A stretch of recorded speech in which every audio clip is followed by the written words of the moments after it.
Welcome back, Montgomery Catholic. I'm Justin Costanza, your school president, and you have finally reached the reveal of our strategic plan.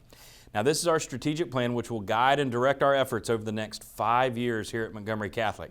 If you've been paying attention to some of these videos that we've released throughout the State of the School Address, then you've seen where we are in terms of numbers, faculty, students, where our finances and our facilities land, and all the stuff that we're working on here at Montgomery Catholic.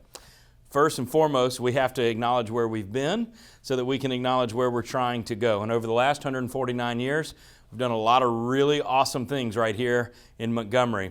But the question is, today, how do we prepare for the future? Our 4 campuses, 2 elementary, a middle school, and a high school. It's a regional model Catholic school. Things are a little bit different in our world. The demographics of Montgomery are changing. Education in Montgomery is changing. The population of Montgomery is changing. How do we survive today and tomorrow? Well, we got a great group of folks together to basically collect information, to bring ideas to the table, and to determine what kind of plan can we build for the next 5 years and really beyond. And so it started with a steering committee of about 18 to 20 volunteers who came in. We did a SWOT analysis. We asked you, our constituents, for input through surveys and through phone calls and conversations and one-on-one interviews. Took all that information, created 9 areas of focus, which I will Vanna White for you right now. These 9 areas of focus are the 9 committees that we then created, subcommittees from that one steering committee that took into account each subject area: Catholic culture, academics, athletics, arts, communications and marketing, facilities. Look at this one: faculty, wellness and retention. I love that name. Finance, and then of course MCPS, family, culture. What does the family of Montgomery Catholic look like? Try to live by. Who are we? Who are we bringing in, and what are we producing here out of our family? So these 9 areas of focus were then taken, and like we said, each of those steering committee members became co-captains or captains of one of these 9 areas of focus. We recruited more volunteers, so we went from 18 to 20 up to 60 to 70 volunteers, met over 5 months, and we developed strategies and objectives. Now, those strategies and objectives, we're going to get into the fine print here.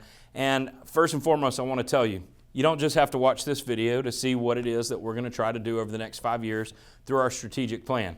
There will also be a document that accompanies this video and lives on our website where you can go and see who was involved, how did it look, what did the process look like, and then also what were the goals for all 9 of these objective areas or for these focus areas, and then what were the strategies and objectives that were created within each. Usually 3 to 5, maybe even 6 in each for all 9 areas.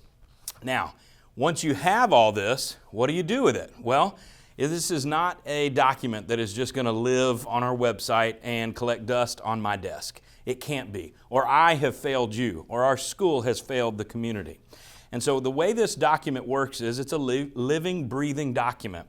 And we begin by sharing it with the community, telling you through a video just like this, sharing the actual document on our website, continually getting feedback, not only for what we need to be sure to include, but how are we doing on the steps that we're currently taking. The first step was to bring in all the local pastors. The priests came and sat around the table. We released the strategic plan to them, got some great feedback. In fact, some of that feedback is even included in the product that we have put out there for you to see today. Then we bring it to the greater community. We released it at the State of the School. We released it to the committee members for that steering committee. And we've released it to our advisory council. And so now the advisory council, which is made up of representatives from all 4 campuses as well as all 9 local parishes, each month the advisory council will take a piece of the strategic plan and to continue then to assess how are we going to meet this objective? What strategies can we develop to do this? And possibly, like I said, this is a living, breathing document. How does it need to adjust, or can it adjust? So all of those things are going to be happening not just today, not just tomorrow, but like we said, for a 5-year period. And then we get to do it all over again. Our last strategic plan was begun in 2016 and actually wrapped up in 2020. And if you don't remember, 2020 was a great year. Hello, COVID. And thanks for giving us a 2 to 3 year pivot point there. Really, our strategic plan was, how do we survive? So now we're back in normal, and let's launch a new strategic plan. So that's kind of how we got here. Let's look at what we've provided. Our first of the 9 categories is Catholic culture. You know, we'll say this a couple times. This is in no particular order and not necessarily in rank order, but these are things that are important. Guys, Catholic culture is absolutely the most important. It's no accident that it was at the top of the list. You see our goal, and so as we present in these videos, you're going to see the goal listed for that category. And so for this focus area, the goal is that we want to assist our students, our faculty, and our staff and families to deepen their relationship with Jesus Christ and the church as members of this Montgomery Catholic family. Pretty generic. When you read all of these goals, they should be shockingly generic, but also incredibly focused on this area. We want Montgomery Catholic to be better Catholics, better Christians, and ultimately saints. Just like our vision for the year is that we are called to sainthood, that's what we are called to do here at Montgomery Catholic every day. And there are a handful of objectives. Objectives, when you hear me use the word objective, this is going to be the idea of what are we trying to accomplish, or what is a way for us to accomplish this. And then a strategy might be a specific item. So for example, the first objective under Catholic culture is to develop a curriculum that integrates the faith into that academic program, puts it in the math classrooms, the science classrooms, on the athletic fields, in our fine arts performances. Our curriculum has to be a vehicle for catechesis and evangelization. So that would be an objective. A strategy might be, okay, well, how do we do that? Well, let's do an annual review of the curriculum by our faith formation folks, our Catholic Culture Committee. We have an ad hoc committee, really it's a standing committee, of our Advisory Council for Catholic Culture. So that group could annually review how we're doing on this one objective. That doing is a strategy. So we're going to hear those as we go. Our next objective, to equip and empower faculty, staff, and coaches to carry out the MCPS mission in their respective fields. Again, sounds a little generic, but it's important. How do we do that? We offer them professional development. We give them quarterly faith integration options. We bring up Uncle Pat Aaronsburg from Mobile, who's the Director of Evangelization and Family Life for the Archdiocese of Mobile, to offer monthly, quarterly, annual, whatever it may be, Catholic catechesis for both our Catholic, non-Catholic faculty. How do we understand the faith so we can live the faith in our classrooms? How do we allow our faculty and our staff to tell us how it's going, to give us ideas? That's how we're going to be able to do this. So again, a little generic, but the idea is keep the faith at the forefront. That third objective is to increase the service opportunities for our families and for our students here at Montgomery Catholic. How do we get into the community? How do we say to Montgomery, hey, this is how Montgomery Catholic can help you and make your daily life better? Getting to shut-ins, getting to the food bank, working in nursing homes, participating in the same service projects that we already are with COPE and Catholic Social Services and the Montgomery Children's Center. There's so much opportunity, so we just have to embrace it.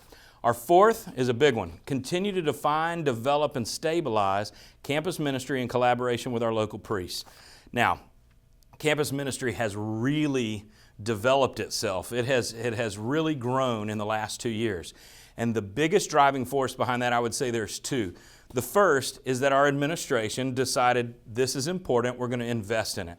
And then two, we have the right people. And that's Tom Riello, that's Agnes Armstrong, that's Lauren Hoyer, that's Patty Secor. That's the folks on the front lines who are making this stuff happen. But it's also our parochial vicars and pastors. The pastors, Father Alex and Father Montron, who have said, yes, I will give of the time of our parochial vicar. I will allow our parish to support through the time of the priest the Catholic ministry, through the campus ministry that's happening here. So we've been very blessed having Father Patrick Gilbreth and Father Connor Plessala on campus all the time. When I say on campus, obviously they're at the elementaries as well, but this middle school, high school campus is graced by their presence on the daily, which means the sacraments are here. Confession opportunities are daily, and they're able to live the faith. Our students are exposed to Catholic priests as normal people. I know that sounds simple and maybe even odd to hear, but it's true and it's important. And so that's really, really powerful. And one thing that we recognize, this is a 5-year plan. Father Patrick and Father Connor won't be here forever, but we think of them as placeholders for that role on our campus ministry team. In fact, we already know that Father Patrick is going to go use his talents, blessing the entire archdiocese as the next vocations director. But Father Francis, who is going to come to replace him as parochial vicar at Holy Spirit Parish, is going to jump right in. And so we've built a system where, I'm not saying these priests are plug and play, they all bring amazing things to the table, but they have made it easy for us to adapt. And our community will only be blessed by that.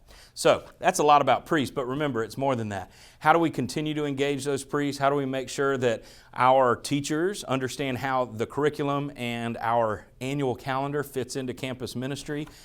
How do we get the right people to the right place at the right time, including our campus ministry events here on campus, our annual retreats? How do we work with athletics to make sure that we're not stepping on toes?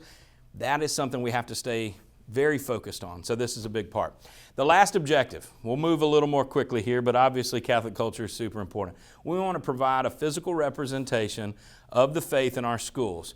How do we show what is good, true, and beautiful? I'm going to say that again. How do we teach our kids, our teachers, our families, anyone who comes into our school, what is truly good, true, and beautiful? Good, true, and beautiful are excellent determiners or these, it's like the litmus test of whether or not something has value or worth in this world. Has God blessed it with His truth? Is it good and is it beautiful? And so you and I may be able to walk into a space and know that, man, this is a great place, or that's a good person, or man, I'm in the right place. But our kids have to learn that. And so if we can create a place where they see the images and icons of our faith, where it's a place where faith is no surprise, that's going to be powerful. So we're going to infuse the good, the true, and the beautiful. And you've already seen that as we've taken that very serious step in some of the entrance ways at our campuses. I think you'll see a difference as you continue to come to Montgomery Catholic. All right, our next focus area in our strategic plan is academics. Now, academics it's a big one. You come to school to be schooled. And while our faith is important, it lives inside this vehicle that is academics. So, handful of objectives here. The first being, we want to evaluate the purpose and necessity of summer work for all students at all campuses. I'm actually going to talk about this towards the end of the broadcast because this has actually sifted to the top as one of our top 4 priorities. How do we assess and evaluate summer work? What's its purpose? How necessary is it for our families, and are we giving them the best product? So we've actually begun that process, so we're going to move to the next objective. Here in academics, the second objective is to expand academic reporting procedures by offering an annual academic review communicating that academic performance for all of our grade levels, for all of our students in all grade levels, and share it with our current families. Now, something that we don't do very well right now is take all the data that is created, not only through grades, but also through standardized testing. And how does that data make its way to you, the families? Well, we're saying we can do a better job of that. That's part of what this means. How can we communicate it to the community? How does Montgomery understand the academic value that they're going to get at Montgomery Catholic? And how do we compare on all levels, local, between schools, at grade levels, nationally, all of the above? Those are things that we need to communicate better. Our third objective is to increase programmatic and class offerings for academic preparation. Now, what that means is, what advanced placement level classes are we offering? What are we going to do in terms of honors level? And mostly that's high school. But just like we're going to evaluate it for high school, we have to constantly do the same for elementary. If you're new to Montgomery Catholic, you may not know that Spanish language is a new class in the elementaries. We have Rory Richardson who's with us. Miss Richardson teaches elementary Spanish from 3 years old through 6th grade. And that is the result of our community saying, hey, this is an academically important subject matter. We need to make a change, and we did. So those are going to be the options that we're going to be continuing to address. How do we expand our DIY program, gifted and talented programs? We can do more for that top 20% student or even top 5%. What are we going to do in terms of balancing academic classes with electives? All questions that need to be asked. That next objective, ensure the seamless transition from one campus to another for students in the MCPS resource program. How do we move from elementary to middle to high school and serve our resource students better? That is an excellent opportunity for growth. Also, we have in the past had lead teachers. So the next objective is to evaluate that design. Should we bring that back, particularly in the middle school and high school? And how can they effectively help us increase the academic rigor and also provide more supervision for faculty members? So some great opportunity there. We actually have 6 objectives in academics, which it's a big one. And that last one is, how do we incorporate textbooks into the cost of tuition? And I'm not going to talk much more about that now because this also will cycle back at the end as one of our top 4 priorities. Can we include textbooks in tuition? And the answer I think you guys are going to like. All right, it's time to jump into athletics. Now, athletics is exciting. You know, athletics a lot of times is almost it's the front door, the welcome mat for a lot of the community to our school. We know there is so much more than athletics happening at Montgomery Catholic, but it's a big part of what we are and who we are in the eyes of the community. So what happens when all those visitors come to our school? Well, now they see our beautiful gymnasium. They see, probably peering through the window at that amazing workout facility, and they hear rumors of our enormous locker room and all this great stuff that we have in the high school and middle school campus here since this new gymnasium and really athletic complex was built. But even with so much new, there is so much opportunity for growth. And so you'll see the goal here is to really update and focus those outdoor athletic facilities to match what we have going on inside. That's the athletic stadium there, where it's more than football. It's football, men's and women's soccer, flag football, band can perform on that field. So much happening on that stadium field, we'll call it, as well as softball, baseball, practice facilities. Hey, we don't even have a spot on campus necessarily for track and field all the time. Is that an option or an opportunity? Tennis is participating here at Ida Bell, kind of adjacent to us and next door. What opportunity for growth and expansion is there? So you'll see that our goal is to be able to expand, but also we know that athletics is attractive to new families, period. And so what can we do to not only make the experience of our current families better, the best it can be, but also know that athletics is going to attract folks to Montgomery Catholic. So that's our goal. Now, our objectives here are going to be very facilities based. We have a whole nother facilities focus that we're going to see a little bit later, but this kind of blends them together. So notice that for facilities, for athletics, we're really going to focus on that outdoor stadium. Now, if you were here at the end of the football season when we played at Crampton Bowl in the 4th round of the football playoffs, we hosted Andalusia. Now, why do I say that? Well, Andalusia is actually a regular season game for us because we're in the same region. Well, last year we traveled to Andalusia where there were somewhere between 6,000 and 8,000 people in that stadium. Now, I understand the entire town of Andalusia may have been there, and that's not abnormal for them. But we host Andalusia this coming season here at Montgomery Catholic. And let's say that not all 6,000 to 8,000 people are going to be here, but even if it's half, that would be double the amount of people that our stadium has held. And so we're talking infrastructure, not just the field itself, because that field turf is a different conversation, but what infrastructures need to be in place to be able to host a game of that caliber and of that size. Well, you look at the press box, you look at the stands, we look at the concession stand, the volume that can walk through the concession stand, and then most importantly, let's be honest, those restrooms, the number of restrooms, the quality of restrooms, the location of the restrooms. All of these things become very important when we are, as our goal states, trying to attract new families to us and allow our current families to get the best experience they can. Now, in addition to all those other fixes, there's more than just the stadium field. There is also the softball and the baseball complex, which they need work on their dugouts. They need increased infrastructure. They need lights. If we had lights on either of those fields and we could practice or play after the sun goes down, an incredibly limiting factor right now. If you're a parent of a baseball player, I'm looking at you guys, you know that they were only in 7th period about half of the last semester because they're leaving for practice and games, really just games. They play about 840 games in a spring season. But that timing issue could partially be alleviated by having lights, but that's not the end of it. Look at the batting structures that are needed there. We need to expand them. We need to put better roofs on them, light them, put sides to them. There are some drainage issues on all of those fields. They were built on what were originally settling ponds for the most part back there. It's a swampland naturally. So we've got some infrastructure issues there. In addition to those changes to the facility, there's also the conversation about field turf, artificial turf on the stadium field. Now, let's be honest, that would be an amazing opportunity to upgrade that facility. But when you juggle all of these issues that the athletic facilities are facing, it's going to be hard for Montgomery Catholic to say that will be our first priority. However, what I want you to know is there are currently and have been for years folks in our community that are very dedicated to the idea that adding artificial turf to the stadium field is the next step for Montgomery Catholic. It's the best opportunity for our program, and it's the best way to be attractive to new families who see Montgomery Catholic as a destination school for those athletics and academics, the perfect blend of both.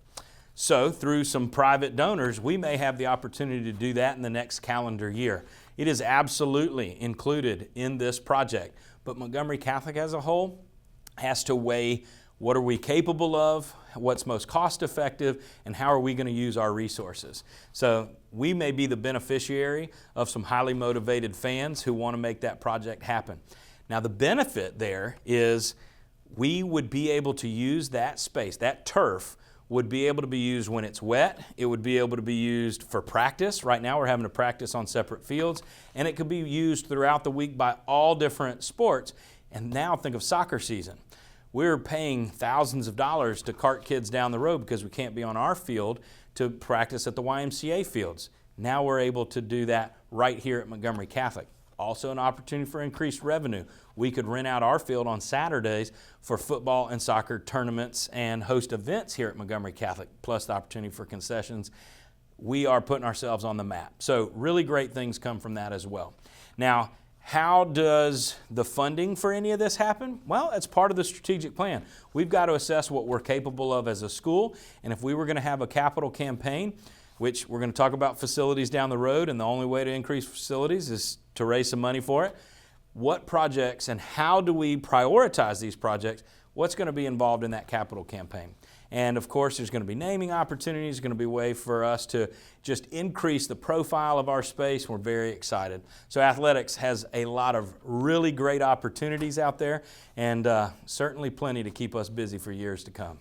All right, if you have been paying attention to not just the strategic plan, but to the State of the School address, one of the really neat statistics that we got to share was the number of students participating in our band program. Over 150 eligible students are participating in our band program from 5th grade through 12th grade. Not just all marching band on Friday night. I'm talking about in our concert and performance band program, 150 plus students. That's almost 30% of eligible students. I said this in the same broadcast, but you need to hear it again. A healthy program has 5 to 10%. We're at 30%. So when we say that the arts are important, we are backing it up. And it's not just band, but the band at Montgomery Catholic happens to be kind of our flagship program. They're the ones carrying the banner for sure. And so we've got to take care of them in terms of resources, facility, and then from an academic standpoint, give them what they need to be successful. So what can we do to help arts continue to thrive? And if you see our goal, we want to support, improve, and expand all the current programs that we've got in the fine and performing arts stage. So what does that mean? Well, the first thing, and this is what I love about our arts subcommittee. They got together and they said, hey, what are the roadblocks that we face as a performing arts community? Well, first and foremost, and this sounds crazy, who would think that in a strategic plan for the arts, the first bullet point is going to be transportation. You guessed it. But let's think about it. Hey, it's Friday night. We got 2 buses for football players, a bus for cheerleaders, and 2 buses for band members. That's 5 buses headed to wherever rural Alabama. But the local charter systems can only provide 1 or 2. So who is not getting a bus to the football game? Well, maybe the cheerleaders or the band. So what do they have to do? Well, parents are driving. We're paying exorbitant amount for buses to come all the way from Mobile or Georgia. Well, how do we fix that? How do we provide better transportation? How can we provide our own transportation? And how can we alleviate the roadblocks that we're facing? I love that we're going to tackle that. The second in arts is we want to qualitative and quantitatively expand our arts electives, particularly at middle school and high school. Now, in the performing and fine arts world, we have a variety, but how do we make it better? And how do we offer more, period? And so we've got some of those great entry-level courses. Where can we grow that program? And that starts with staffing, that starts with scheduling, and that starts with our students recognizing and identifying their needs, and for us to be able to provide the courses that they need, whether that's in visual arts or performing arts or anything in between. We're going to be able to expand that program. We've got the space, now we've just got to commit to it, which we're going to do. That's why the strategic plan. There are opportunities for improvement in the band world, particularly from a facility standpoint. Now, if you say, well, Justin, I've been in the new band room. It's top of the line. You're exactly right, it is. We feel, before we renovated the old gym into the band room, that was about half the gym. So half the old gym is now a band room, and we're already filling it. Now, I'm not saying we need to expand the band room. I'm saying we've got exactly what we need, which is great. But there is more to it because that's servicing our middle and high school students. And remember what we said, we start in band in 5th grade. We may even start earlier in that if we continue in the direction we're headed.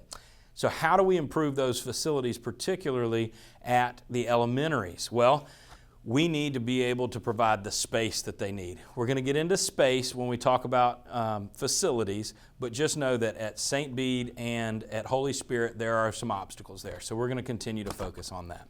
Now, in terms of arts, we've got some real opportunities out there, but you can't forget that visual art improvement. And so at Holy Spirit, we don't have the space right now dedicated to the elementary art program. We need a dedicated art room, and we're going to be committed to that. St. Bede's needs some furniture and some space updates. Basically, we've got the square footage. We just need to give them the resources they need. And here at the middle and high school in 2008, when the Dolly Branco Center was built, a portion of that building was dedicated to the visual arts space. And so now we need to determine, are we using that space to reach its full potential? The last would be in the arts world, choir and drama. We have this beautiful practice facility, which is the other half of the old gym that's been renovated, but now we need performance space. So for St. Bede's, can we take the cafeteria space that has a beautiful stage and turn that into a performance space, basically a stage for our choir and drama performance? I know the answer is yes, so I'm excited to see that continue, and we're going to continue to see what types of facility upgrades we need at the elementaries to boost choir and drama participation as well. Very excited about all we have going on right now in the arts and what we're going to be able to do in the future. All right, let's talk all things communications and marketing. You can see our goal here. We want to build a clear plan. That's the number one thing. Build a clear plan. How are we going to continue to put our name out in the community? How do we maximize the resources we have and the staff that we currently have and build on the reputation that we currently have? And then we have lots of constituents. We have lots of audiences, current families, parish families, Montgomery Catholic community at large, the community of Montgomery, military prospective families who are viewing us online from afar, and so many more. So how do we target each of those audiences? It's going to be a big part of what we've got to do. When the committee got together, they identified this as the goal, and so then we said, well, give us some objectives and some strategies. How do we do that? And one of their objectives was to increase the PR staff for the communications department. How do we share the good news? Now, the good news for me to share with you is we've already been able to do that. So since that idea was launched at the start of the year, start of the calendar year in January and really February as we were pulling this plan together, we were also visiting some of those Catholic colleges and universities that you've heard me talk about in the State of the School Address. Well, one of the folks that we are able to bring down is a communications professional who's going to take on our broadcasting class, add a new arts class in broadcast journalism, that journalism piece, that writing piece to help us tell the good news. And outside the classroom, he's going to join us in the advancement team to be on our communications team where we're telling the good news. We're getting our name, Montgomery Catholic, in local newspapers, online, social media, telling the stories that are happening on a daily basis in a more timely manner so that the community sees and knows what you and I may already know is amazing about Montgomery Catholic. That's huge. The second thing is to continue to maintain that website. What are we using the website for? And you've got to identify the audience. Again, there's two prospective audiences that you could consider. Our current families who use the audience as a tool, and prospective families, whether they're military or moving from in town, those families are using our website as a tool to make a school decision. The third objective is to create that public relations plan for branding, marketing, social media. Is it clear? Does it support the brand that is Montgomery Catholic? How do we maximize our outreach? So building a calendar is important. How do we budget the right things for the next 2 to 3 to 5 years to where Montgomery Catholic can not only say, yeah, we need to tell the story, but here are the resources to do it. Huge. Another big part of our community, as I mentioned, are those local parishes. So we've got 9 Catholic parishes in our area that support Montgomery Catholic, but how do we build a bridge between the parishes, maybe for the non-Montgomery Catholic families who are currently attending, or for the families who are at these parishes who don't have school-age kids yet but have young children, or maybe even for the staff at these parishes, the office workers and the staff who are the ones answering the phones when a new family, a prospective family to the area may call. And we need them to be able to tell the story of Montgomery Catholic better. So how do we build the relationships with those churches? Great ideas in the plan. We want you to check that out as well. So we're going to continue to tell our story, and we need you to remember you're a big part of it. So we all have a role, especially in this digital age, to keep sharing and telling, shouting from the mountaintops, the good news that is Montgomery Catholic. Our next stop, facilities, one of my favorites. Now there's just 4 objectives here, but the overall goal to improve the current facilities and provide adequate and appropriate space to support a growing population, particularly in the elementaries. How do we provide the maintenance for all these facilities that we need? And as you see there, for the fan base that we know wants to come and see Montgomery Catholic. So 4 major objectives here. The first is Holy Spirit campus is full. Let's just use that word. It's very, very full. Now it ebbs and flows a little bit, particularly with the military community, but right now, the 2022-23 school year, every classroom is slam full. As you notice, literally the welcome desk is right there in the lobby. The old office has been transitioned to a space that's used by computer and art, and we are maxed out.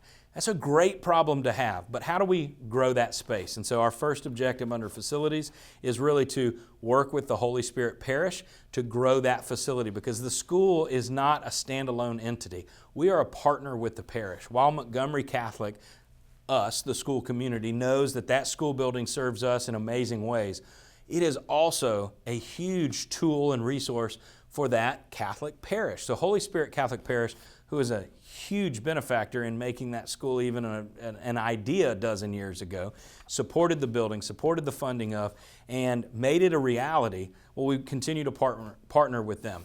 Discussions have already begun with the pastor and with the finance council, and they're creating a building committee because they have needs greater than what Montgomery Catholic needs as well, and so they're identifying what those are. We'll have a joint session as we continue to work through this process, and I'm very excited about the partnership that we continue to have with Holy Spirit Catholic Parish. In addition, we need to create a space where our maintenance program can live. We need to be good stewards of our resources. We say it all the time. So that maintenance program needs a home. If you've been let's call a spade a spade. If you have been on the main campus and driven back by the middle school, you've seen the 2 maintenance sheds that are literally just off the side of the road. And it looks like a graveyard for old things that have gone there to live forever. And inside, there's just not enough space for the tools and resources that we need to be able to keep on hand to make these facilities function. And we haven't even talked about the fact that these facilities are aging and need more love and care than ever before. And if we're talking about building new, we've got to take care of what we've got. So while it's not an easy spend to put money into a maintenance facility, it needs to be one of our top priorities and remains so.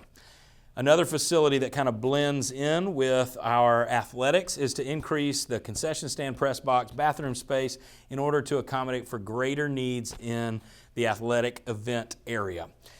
The fourth and final that we mentioned with arts also kind of bleeds into facilities. How do we take that St. Bede Elementary cafetorium and turn that cafeteria and stage space into performing arts space? So how can we decide and determine the best use of that space within the cafeteria so that our performing art, whether that's choir, drama, we just had the Addams Family production this past March, how do they use that space? And then also, how does that continue to meet the needs not only of the school, but also of the parish? So lots going on in facilities that we're very, very excited about at Montgomery Catholic. All right, it's time to talk faculty wellness and retention. And it's exactly what it sounds like. It's a really neat name, but it is what it is. We need to make sure that our faculty have a healthy workplace, a place where they want to be, they enjoy being, where they're taken care of, they have the resources that they need to be successful, and also want to keep working here. We want the right folks to want to be at work, period. And in the world of teachers, because most of our employees are teachers, we have a variety of employees, but when we're talking about the interface between most of our families and the school, it's teachers and coaches. And so how do we take care of our teachers and make this a place that they want to be? It's more than just pay, but pay is a big part of it. So how do we establish a transparent, data-driven protocol for systematically rewarding teachers who bring their positive assets to the school? How they serve the school. Can we bless them in the same way that they bless us? So creating that transparent grid, so to speak, based on what those comparable salaries may be with other local schools, public and private, but there's also a lot of non-tangibles that you can't really address. And so one might be, in a local public school, you might make a few $1,000s more, but what's the value in that if you're teaching 75 more kids in a day and you're teaching an hour more every day in the same class, basically that 8 to 3, you would have 6 out of 7 periods where you're teaching versus 5 out of 7 with 2 planning periods, those off periods. So to create a transparent but also real table of what it would take to adequately pay our faculty. Now, that is moving forward. What I'm proud of is that my predecessor, Ann Caesar, did incredible work to get us to the point where we are. So right now, I do not feel like we are behind. I feel like we are right where we need to be. Our faculty are well taken care of. But you see it in the news all the time, especially post-COVID. 14% increase for state workers. 14%. We'll never be able to stay on pace with that. So how do we provide, moving forward, that kind of realistic and appropriate increase from year to year? Our teachers over the last 2 years have seen a 3% increase both years. That's a big deal in the professional world, but also in a parochial Catholic school like Montgomery Catholic, this regional model Catholic school who's doing everything that we can to be good stewards of our dollars.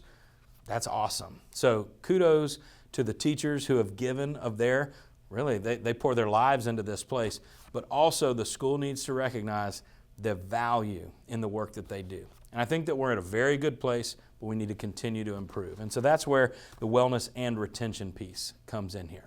The second is, how do we recognize professional autonomy and extraordinary achievements in tangible, visible, financial ways? Somebody in the classroom does something amazing. Somebody really enhances our school in a tangible, physical way. Can we reward them? Well, we don't have a system for that right now. So can a system exist? I love it. Third would be, how do we involve teachers and staff in the creation of some of these enforceable policies that promote the high standards? Now, post-COVID, we've seen it, particularly in the middle school and high school. Things like uniform and dress code policy and even shaving and hair dress code. That envelope has been pushed this year more than ever. But how do we engage the teachers to create enforceable policies so that it doesn't slip? It doesn't get out of control. That's super important. And then that last piece is, how do we support the current faculty? Now, if you asked me, Justin Costanza, hey, what's your philosophy on hiring and being an employer? Well, I actually steal this from my father-in-law, Jim Forsyth. He believes, and so do I, that I need to go out, recruit, and find the right people for the job. I need to give them the resources that they need to be successful, and then I've got to be smart enough to stay out of their way. So Jim, I'm with you. That's how I operate too. I want that in our coaches and in our classrooms and in our teachers, in our administrators.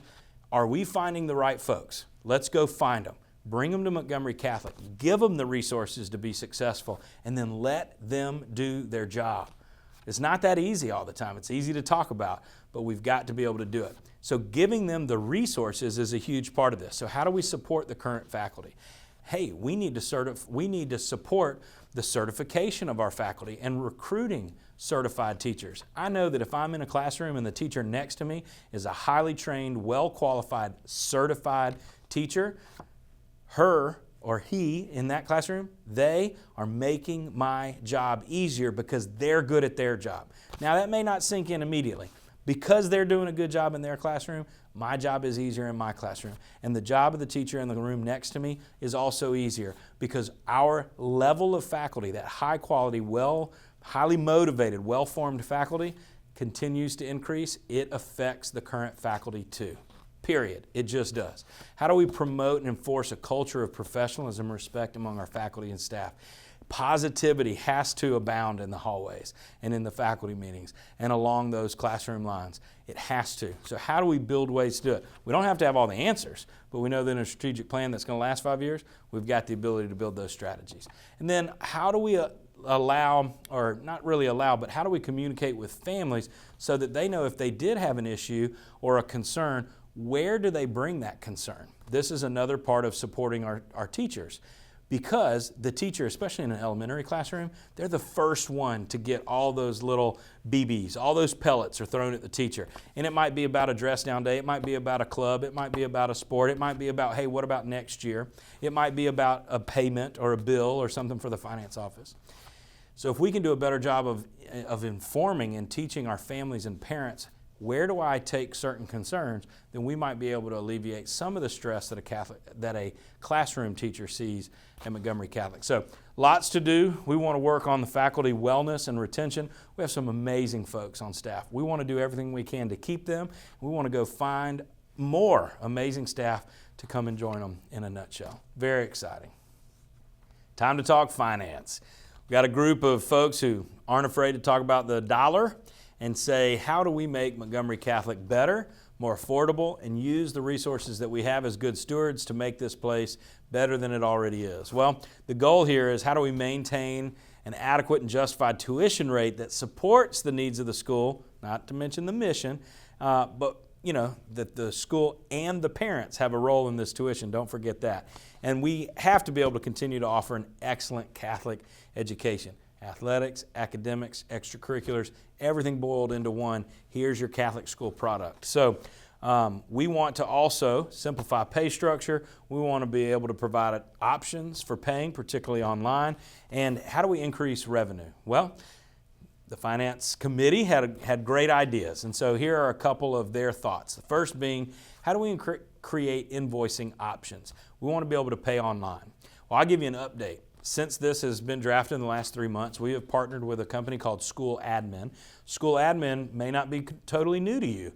When we do new family enrollment or current student enrollment every summer, you are onboarded into the Montgomery Catholic system through that software program provided by School Admin. So new families, all of their inquiries and applications are through School Admin, and all of our family profile update happens in School Admin as well. So we're going to add a widget to School Admin and say, hey, we've got some online payment options. And so we're going to increase the opportunity for our families to be able to pay with ease online, securely, which is important.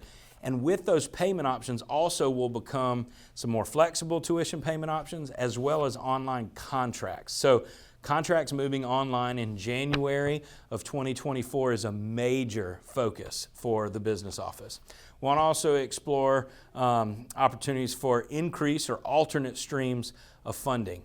How do we create opportunities for more dollars to benefit this community, whether that's through fundraisers, adding fundraisers, applying for grants, creating grant writing opportunities, beginning a capital campaign we know is going to be super important, and then pursuing ability for current families to donate in unique ways through those online contract options that I mentioned. We're going to produce a financial review or state of the school address, which is super important. And guess what? We already did. Just this month in April, we were able to provide our first face-to-face state of the school address and brought that to our families, not only through videos, but also in person in early April in the DBC. So sharing what we're currently doing is super awesome. The last piece of the finance strategic plan is also, how do we tackle that fee structure? And so the question might be, hey, we're already paying a capital assessment fee, and then there's class fees and all the other fees. Now, let's start looking at that by taking a 5-year step back. We have made a lot of progress. We have really come a long way. And so we've included as many fees as we can into tuition, and the addition of the capital assessment fee into tuition is something that the strategic plan says, hey, you need to take a serious look at this.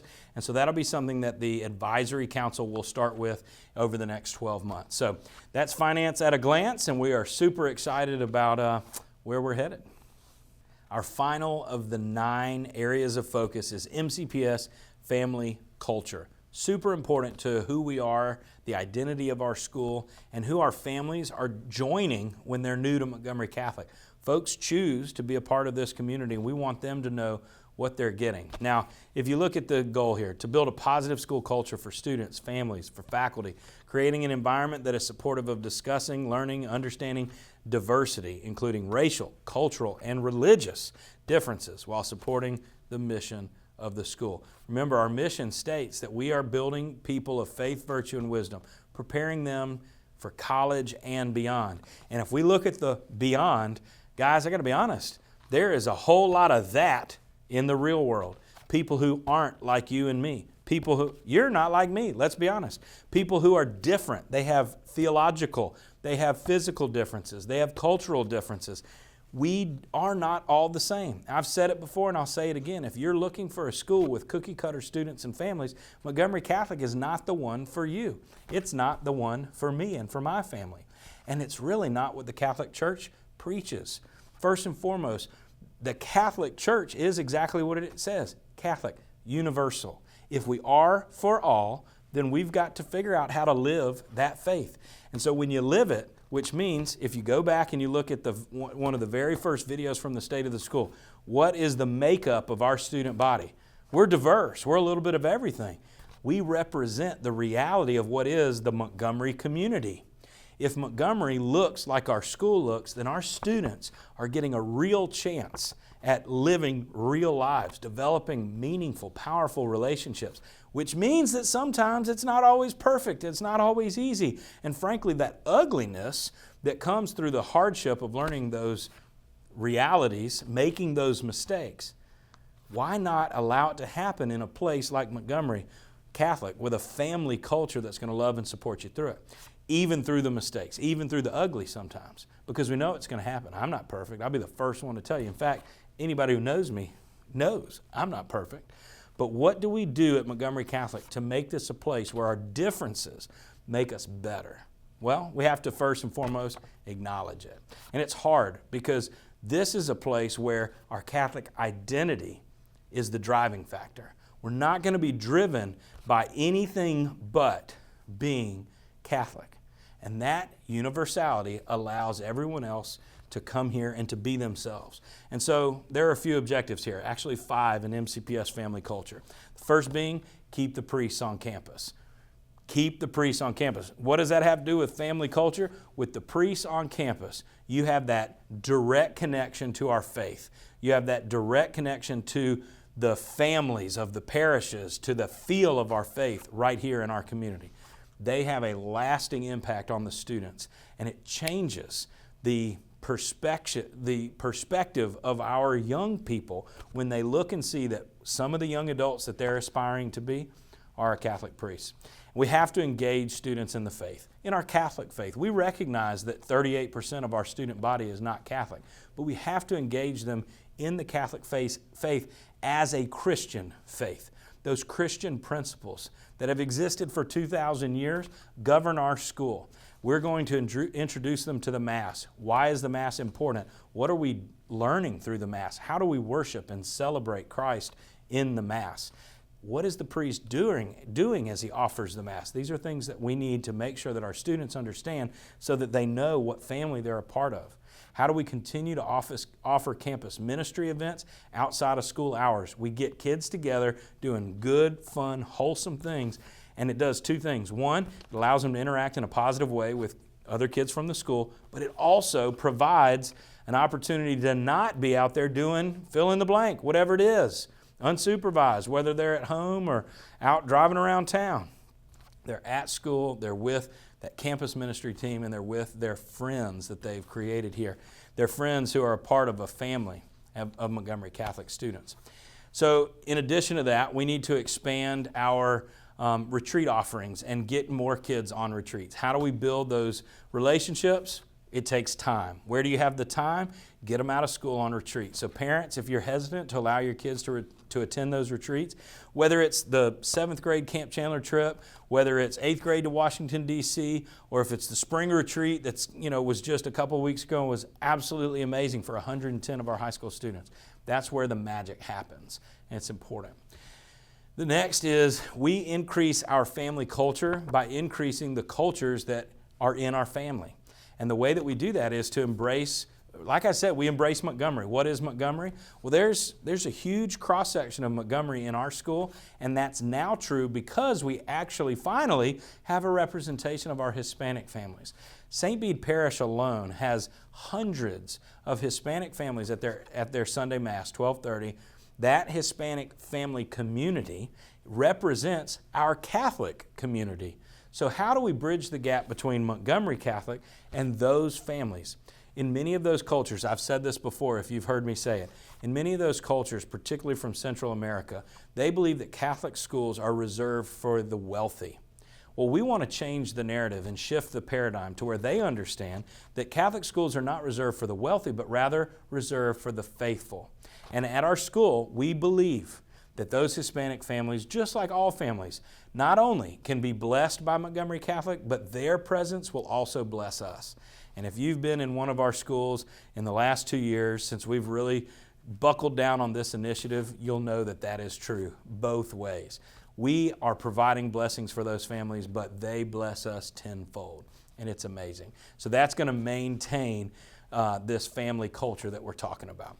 So continuing to move on, how do we do some of those things? Well, it takes staff, it takes focus, it takes grants, it takes buy-in, and we're going to do everything that we can to increase the opportunities for our Hispanic families to be a part of Montgomery Catholic. The next objective, fourth of 5, is to provide opportunities to build positive family culture. Well, how do we do that? Let's explore events for our families to come be together. One of my favorite ideas, Father Alex actually offered. So if you're a parishioner at St. Bede, he has family nights every month or two where they come and have a meal, and literally the program is to hang out and be together as a community of faith. Father Alex offered, I'll cook a meal for you. Have a family night for your community, for your families. Great, done. And that accomplishes the task of how do we bring folks together. So it's simple things just like that. We've obviously got the buy-in, now we just need to create the opportunities. That last piece is to promote diversity, equity, and inclusion in a uniquely Catholic way. How do we not sacrifice the values and the teachings of the Catholic Church and still focus on that increased diversity, equity, and inclusion piece that makes our school a place where anyone can be loved? How do we develop and incorporate workshops? How do we train our teachers? How do we have professional development? How do we support our students? Those are the questions that we have to answer. Remember, these are just the objectives. The strategies will come, but we know that it's important.